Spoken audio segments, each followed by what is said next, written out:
Con el software. Ok, vamos a comenzar porque ya se nos pasa el tiempo. Esta clase está destinada a 45 minutos. Vamos a sacarle provecho. Yo voy a estar constantemente viendo los comentarios. Si tienen alguna duda, algún problema técnico, cualquier cosa, automáticamente lo hacen en el chat. Y nada, vamos a comenzar. Entonces, el día de hoy les voy a mostrar cómo se hace o cómo se gesta un proyecto de automatización con PLCs, ¿ok? En realidad he visto bastantes proyectos a lo largo de mi carrera. A la fecha utilizamos en la empresa donde estoy el modelo de la ISA, ¿no? Que es la Asociación Internacional de Automatización, basada en Estados Unidos, ¿ok? Probablemente muchos de ustedes han escuchado hablar de los estándares de la ISA y muchas otras cosas más, ¿ok? Entonces, yo preferentemente me guío de los estándares de la ISA para hacer este tipo de clases. Vamos a regresar una atrás.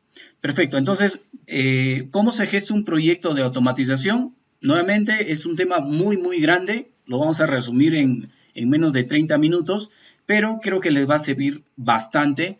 Cualquier profesional, técnico, ingeniero, etcétera, que se dedica a la automatización debería tener esto bajo la manga y saber cómo exactamente se gesta un proyecto para que cuando le asignen un proyecto, un programa, etcétera, incluso no solo de PLC, sino en cualquier tipo de proyecto de automatización, sepan cómo es que se gesta estos proyectos, más allá si es que lo logran desarrollar a nivel de ingeniería o a nivel de implementación o a nivel de mantenimiento, etcétera.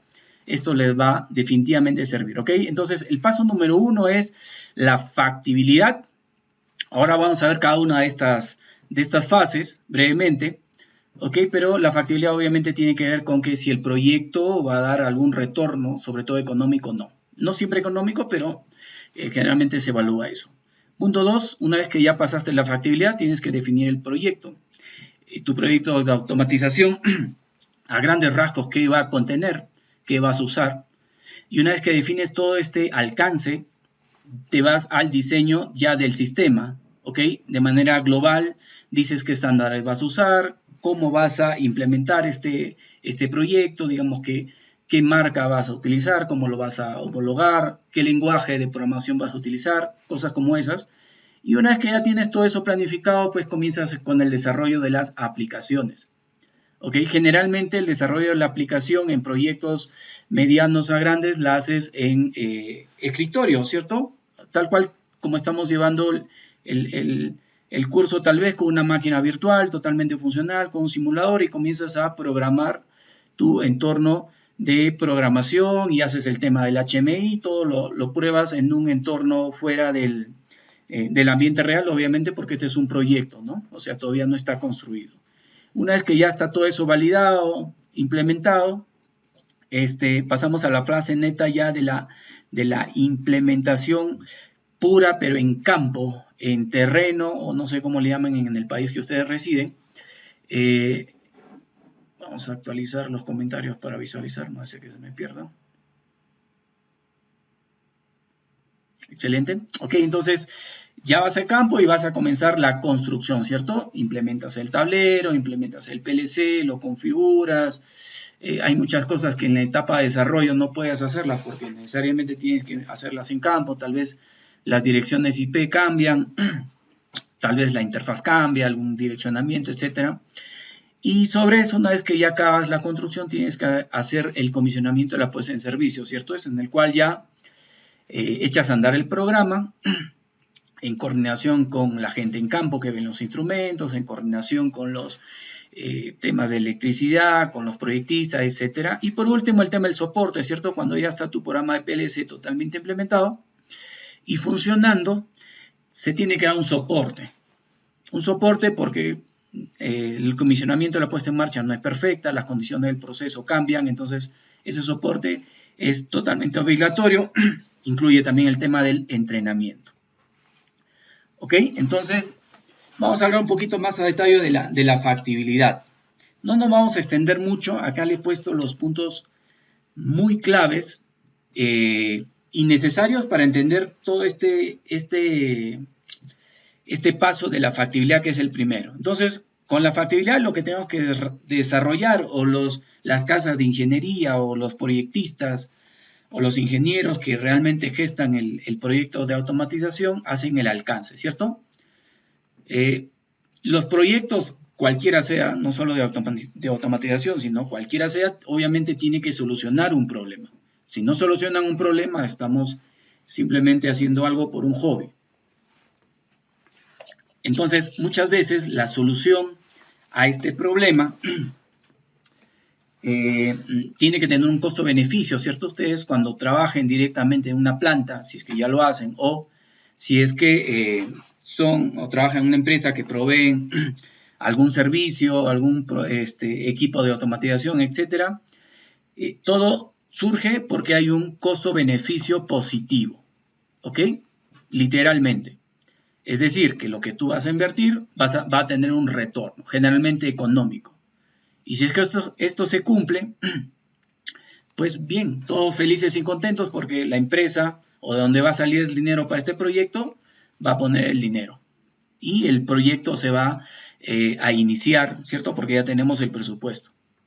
Literalmente he visto caer muchos proyectos porque no se sustentan bien, porque en muy pocos casos no ha habido un retorno claro del beneficio, etc. Luego tienes que hacer un poco el plan de la automatización, la estrategia. Digamos que qué estándares vas a utilizar, cómo esta automatización va a funcionar de manera global, ¿no? Por ejemplo, en plantas de petróleo, generalmente se utilizan lazos regulados, incluso hoy en día ya con PLCs, eso no es ningún problema. Tal vez en maquinarias específicas que utilizan PLCs, pues la estrategia de automatización pasaría porque estas máquinas funcionen, por ejemplo, a muy alta velocidad, etc. Y una vez que tienes una estrategia básica de la automatización, pues ya haces el estudio técnico preliminar.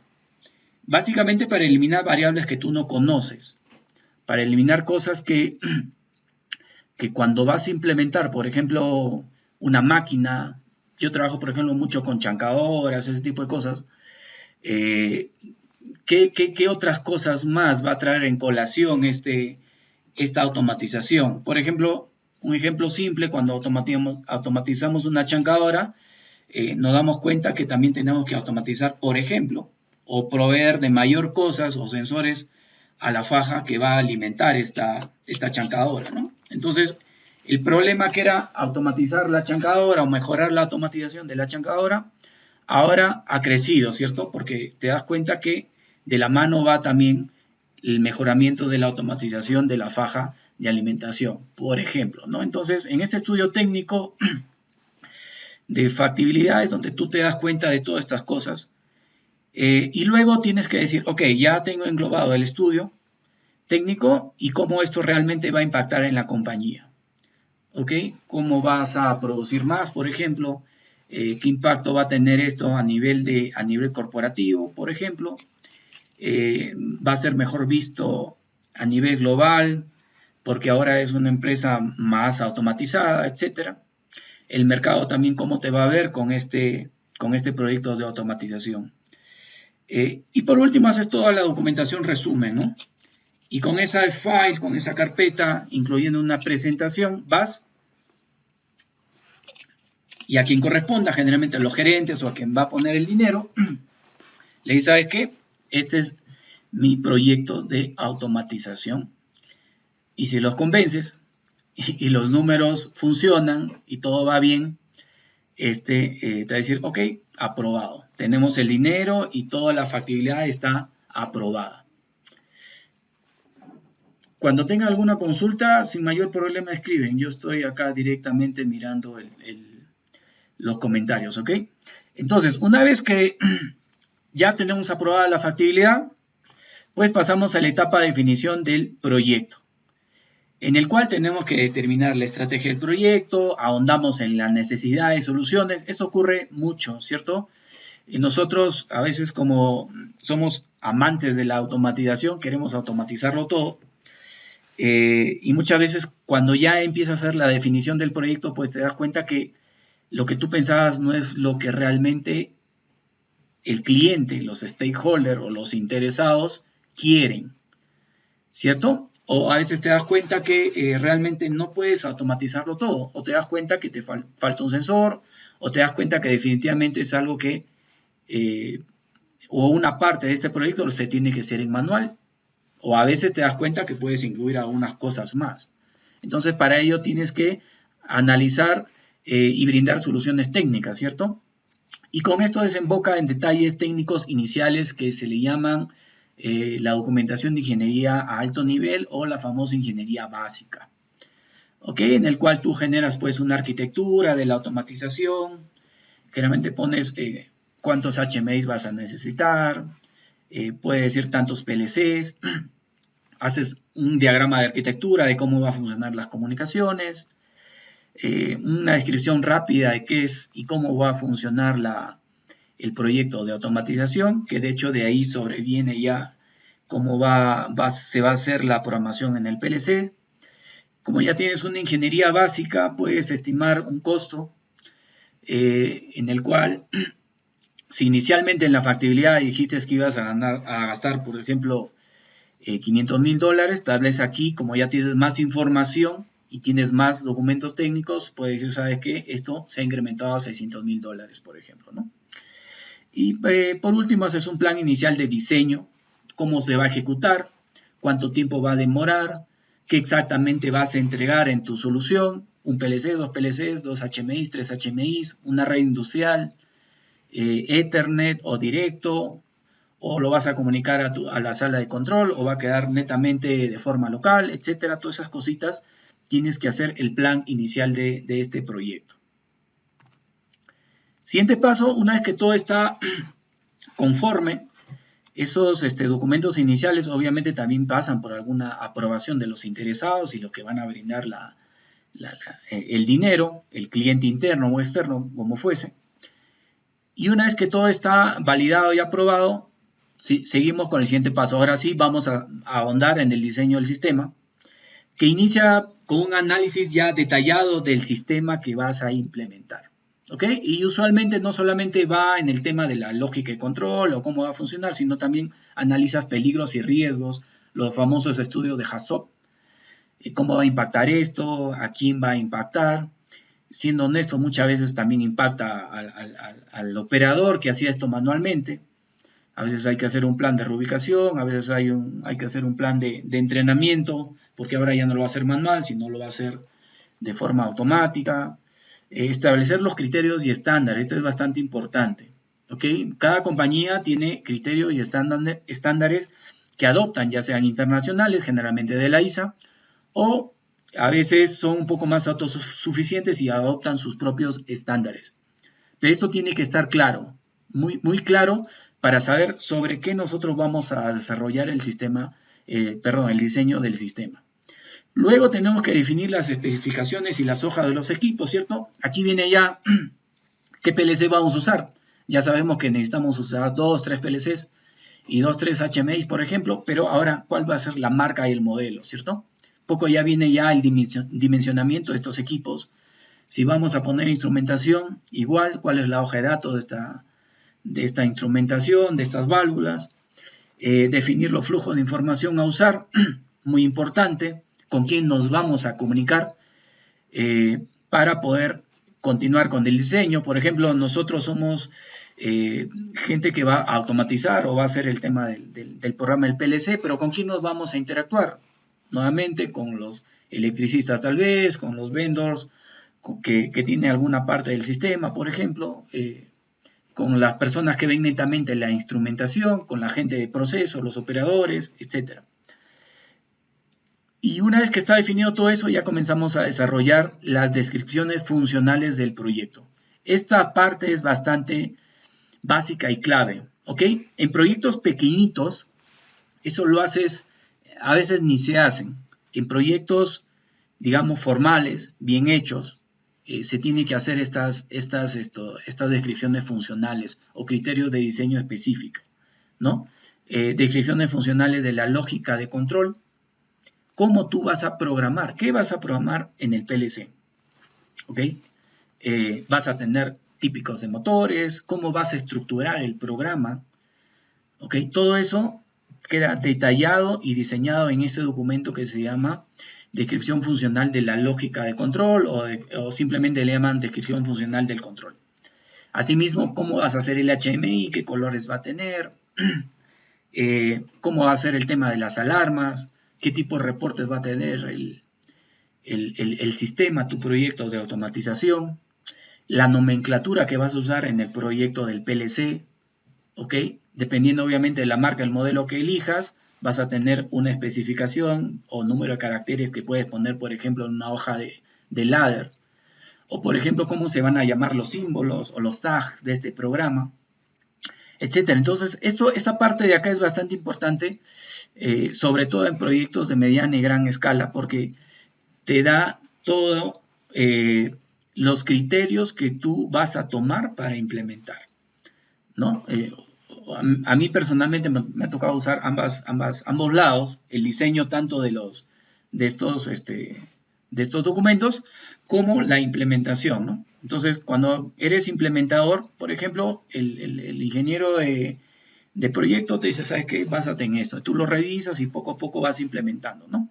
Luego haces el diseño detallado de los paneles, la instalación, ¿cierto? El wiring, cómo se va a alimentar eléctricamente, si es que los equipos que has especificado encajan correctamente en los gabinetes o si necesitas un gabinete más grande, ya temas bastante ya de diseño a bajo nivel, que generalmente le llaman ingeniería de detalle, ¿ok? Y por último tienes que preparar los paquetes de trabajo, cómo se va a implementar ese tema, el orden o la secuencia, quién lo va a hacer. Y algo no menos importante, que es lo que siempre te mandan, es hacer la procura, ¿cierto? Siempre grábense esto. Primero, obviamente, se hace el diseño, la ingeniería, los planos, etcétera, y luego mandas a comprar todo basado en ese paquete de ingeniería, pues, ¿no? Entonces, hasta ahí tenemos ya la ingeniería hecha, y como ya sabemos qué hacer y cómo hacerlo, y como ya llegaron los equipos comprados, pues tenemos que iniciar el desarrollo del sistema, el desarrollo de los HMI, los gráficos, etcétera, como les mencionaba, en un entorno tal vez simulado como la máquina virtual que tenemos en el curso, que de hecho de manera real también lo he utilizado así, y comenzamos a programar nuestro PLC porque ya tenemos los diagramas lógicos, ¿cierto? Los diagramas lógicos son diagramas que te dicen en un lenguaje universal como con puertas AND, OR, etcétera, o en un lenguaje estandarizado de la ISA, cómo tienes que hacer la lógica, ¿no? Y de luego tú tienes que traducir todo eso dentro del programa de PLC, ¿no? Y ya sabrás tú qué utilizas, ¿no? Utilizas timer, contadores, desplazadores, sumadores, compuertas, negadas, set, res, etcétera, ¿no? Todo lo que de hecho estamos viendo dentro del curso, secuencias, interlocks, etcétera. También haces el tema de la plataforma de información. Ahí implementas, hoy en día casi todos los sistemas vienen al menos con una máquina, un servidor.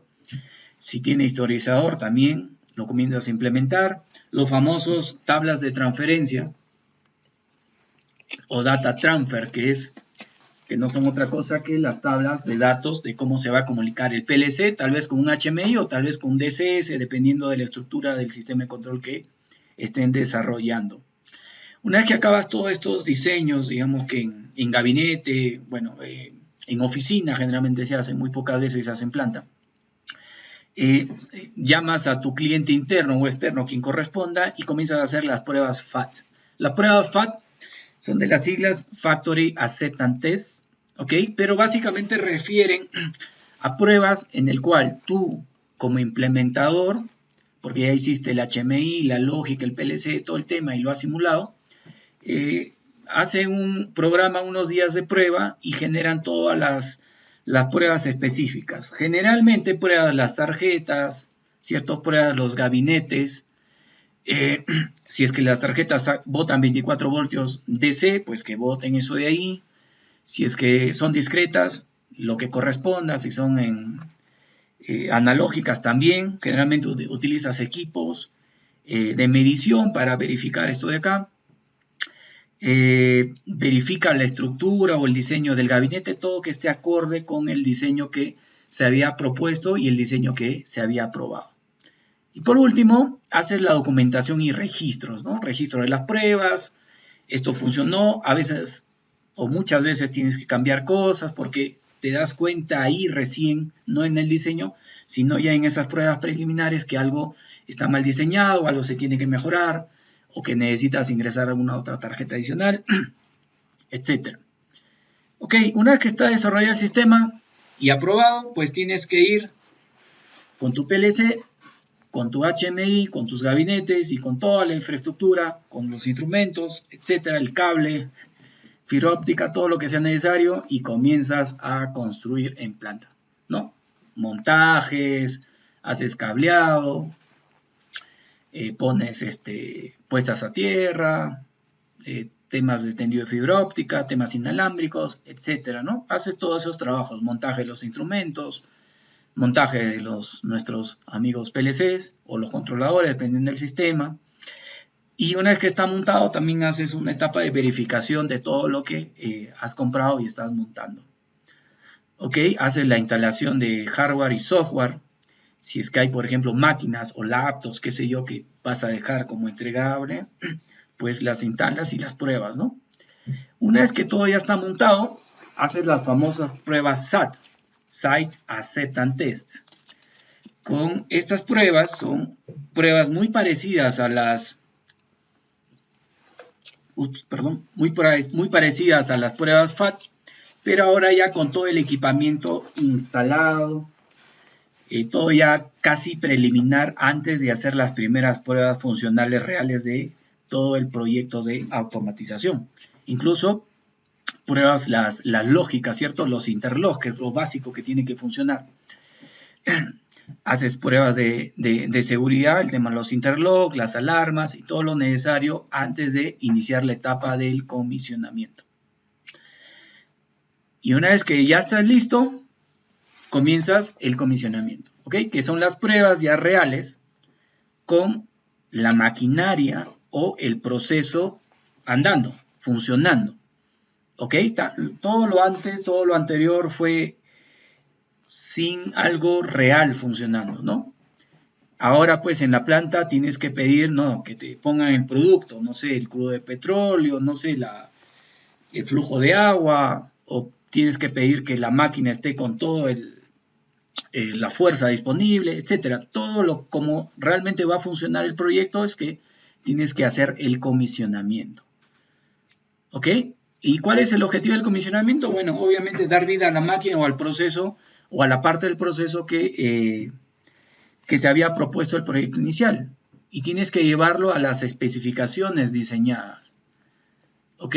Si una máquina te dicen que va a producir, no sé, 500 embotellamientos y tu programa solo da 400, hay un problema, ¿cierto? Que a veces es por tema de diseño ya de la máquina, mecánicos, eléctricos, pero a veces también son temas de programación. Por ejemplo, si es una máquina de muy alta velocidad, pues si te equivocaste en especificar o seleccionar bien el PLC y te queda corta la velocidad, pues hay un problema, es un problema de diseño. Entonces, el objetivo de esta fase de comisionamiento y puesta en servicio es, nuevamente, probar con el proceso o máquina real y llevarlo a la especificación requerida. Si te dijeron que ibas a producir, no sé, 500 galones de gasolina con este proyecto, pues tienes que llevarlo ahí. Es la idea. Todo tiene que ser probado nuevamente con el proceso andando y todo tiene que ser desde el punto inicial hasta el punto final. Me refiero a que no es que tú fuerzas una señal y ya quedó comisionada, no es así. Tiene que, si el comando está desde el HMI, tienes que probar desde ahí hasta que realmente haga el accionamiento, por ejemplo. El interlock igual, que son puntos muy básicos. Tienen que probarse en caliente. O sea, ustedes tienen que probar, solicitar perdón, por ejemplo, al encargado, ¿sabes qué? Necesito probar este interlock. ¿Qué hace este interlock? Si es que la presión X llega a 900 kPa, pues la máquina se para. Entonces, tenemos que llegar a ese punto de 900 kPa reales. ¿Ok? muchas veces dicen, no, es muy riesgoso llevarlo de manera real.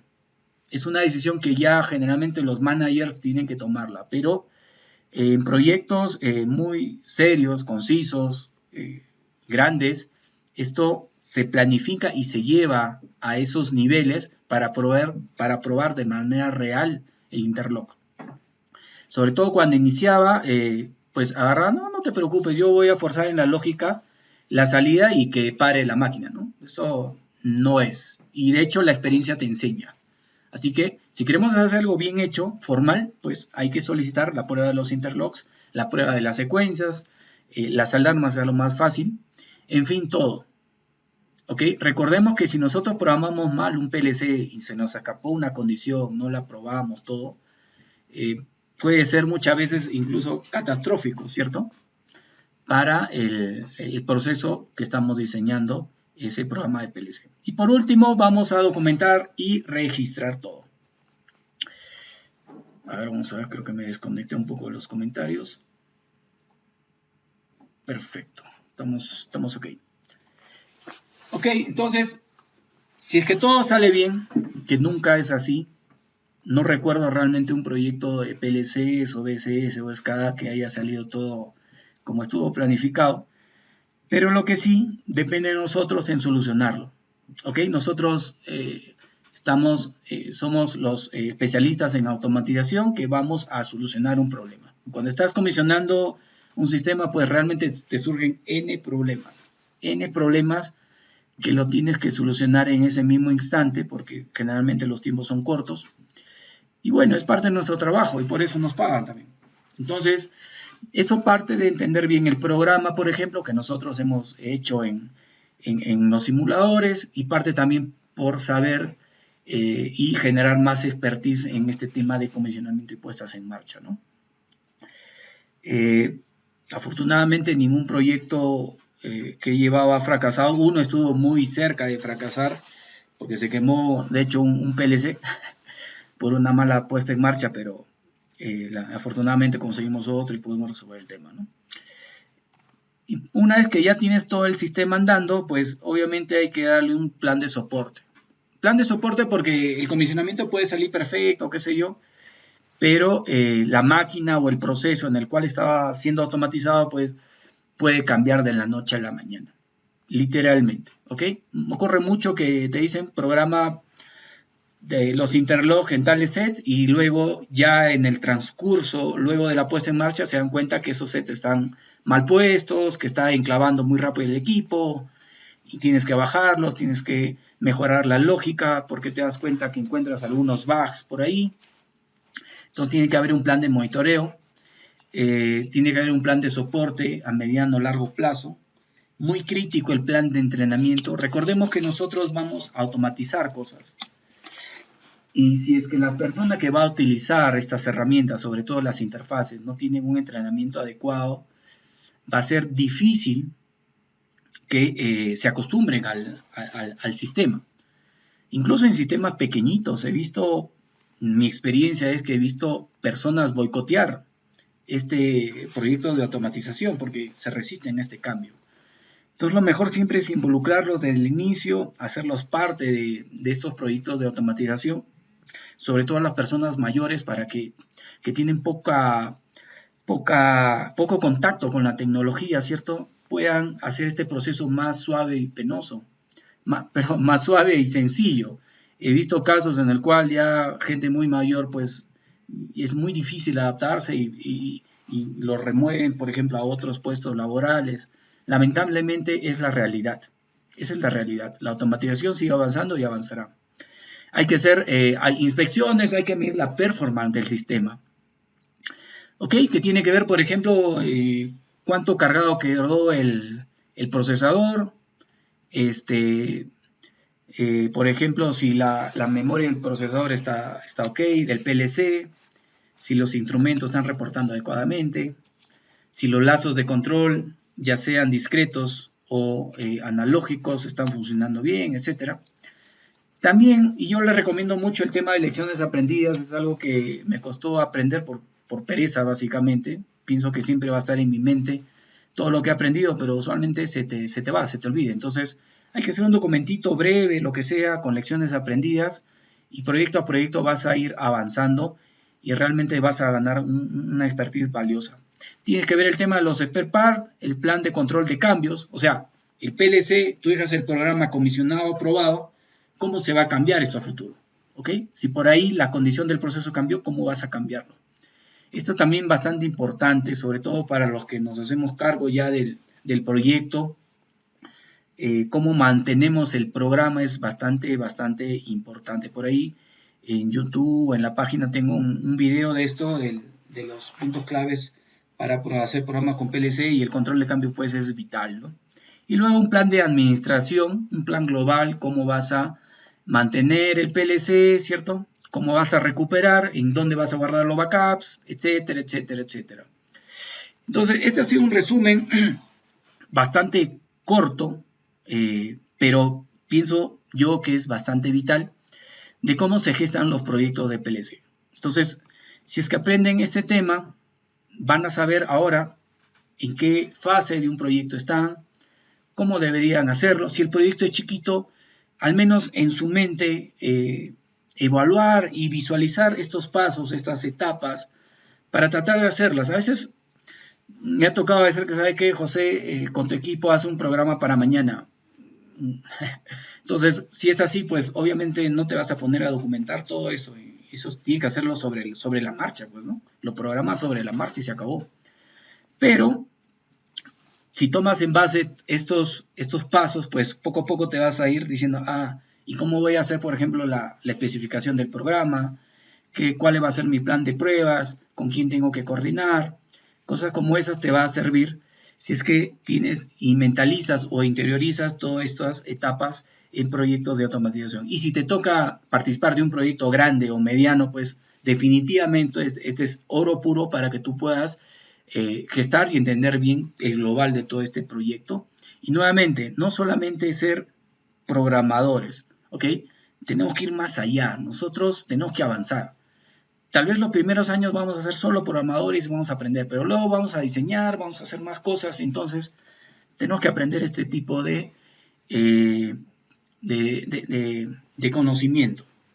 Bien, ya son las 9:10, nos queda 5 minutos para reforzar este tema, y complementarlo. Vamos a dejar un pequeño trabajo que tiene que ver con la documentación de proyectos de PLCs. ¿Ok? Entonces, como hemos visto en la metodología de implementación de proyectos de automatización con PLCs, hemos visto que hay mucha documentación que aparece, ¿cierto? Que se genera y que cuando a nosotros nos digan, oye, ¿sabes qué? Haz la programación de este PLC, pues nosotros digamos, bueno, entrégame las descripciones funcionales, entrégame los IOLs, entrégame cierta documentación para yo entender el proceso, entender la metodología, entender los estándares, etcétera, etcétera. Y si es que es un proyecto chiquito, de la misma manera, o sea, tal vez no te van a entregar eso, o tal vez tú mismo vas a tener que generarlo, pero ya vas a tener un orden y saber, ok, estos documentos mínimos, para este proyecto chiquito mínimo tengo que tener los diagramas lógicos y el listado de I/O. Con eso es suficiente porque el resto ya lo hago rápido. Si el proyecto es más grande, pues incrementas más la documentación. Y si el proyecto es de gran envergadura, definitivamente tienes que incluso hasta exigir cierta documentación a los proyectistas o a quien te está dando el proyecto para que tú lo puedas evaluar y diseñar. ¿Ok? Esto me ha tocado vivirlo cuando una persona que programa PLC me pide ciertas cosas. Definitivamente este señor es preparado, o tiene experiencia, o es preparado, y se nota que saben lo que hace. Entonces nosotros también, sobre todo a los que estamos iniciando con temas de PLC, tenemos que saber qué pedir, qué solicitar, qué decir cuando hacemos proyectos de PLC, sobre todo cuando son medianos o grandes los proyectos. ¿Ok? Entonces, este trabajo tiene que ver con un listado de documentos que mínimos o principales que nosotros tenemos que tener cuando programamos un PLC. Una descripción y un ejemplo, ¿ok? Que hay bastante por internet, o si tienen sus trabajos, lo pueden poner ahí, no es ningún problema. Pero el ejemplo es bastante importante. Eso lo envían a cursoplc@instrumentacionycontrol.net. Ahí lo voy a revisar y lo vamos a comentar de ser el caso. ¿Ok? Son 9:13, estamos exactos. Eso me gusta el tema de la puntualidad. Espero que podamos continuar con este régimen. No sé, para los que están escuchando, viendo esta clase, si tienen alguna consulta de lo que hemos hablado, alguna duda, algo, pregunten, no hay ningún problema. Si no lo puedes hacer ahorita, escriban al correo, escriban en el grupo de Facebook, etc. Algo adicional, algunos tuvieron problemas con acceder al curso SCADA HMI, ya le estoy solucionando todos los que están solicitando. Ahí la disculpa, el caso fue un problema con el sistema. Por favor, continuemos con el mismo espíritu que siguen hasta ahora. Me están haciendo trabajar bastante porque están enviando N trabajos y eso es espectacular. De hecho, ahora estoy en el trabajo aquí en la planta, pero luego me quedo un poco más tarde para realizar algunos trabajos adicionales. Y nuevamente, si es que están un poco avanzados, porque hay estudiantes que tienen un poco de nivel de PLC más alto, pues simplemente continuemos y avanzamos programaciones más específicas. Y para los que están empezando no hay ningún problema. Si necesitan repetir una pregunta 5 o 6 veces, no hay problema. La sigan haciendo y la seguimos respondiendo. ¿Okay? La idea es que todos aprendamos. Bien, señores, eso es todo. Son ya 9:15 de la noche por aquí en Perú. No sé si tienen alguna consulta adicional. Y si es que no, la dejan, como repito, en los comentarios o la hacen vía el correo y ya les estoy respondiendo. Espero que esta clase haya sido de su provecho, así como todo el material que estamos brindando en el curso. Y bueno, ya usualmente estas clases las vamos a transmitir cada 2 semanas, pero si es que hay mayor demanda, dudas, voy a programarla cada semana, ¿ok? No, eso no es ningún problema. Bien, yo me despido. No sé si hay algo que se me quedó en el tintero para responder, creo que no. Todo perfecto. Esta clase nuevamente va a quedar grabada para que la puedan revisar. Y nada, yo me despido, les agradezco bastante la atención. Gracias por acompañarme en este viaje, gracias por permitirme estar con ustedes en este viaje de aprender con PLCs. Nos vemos, hasta la próxima, amigos.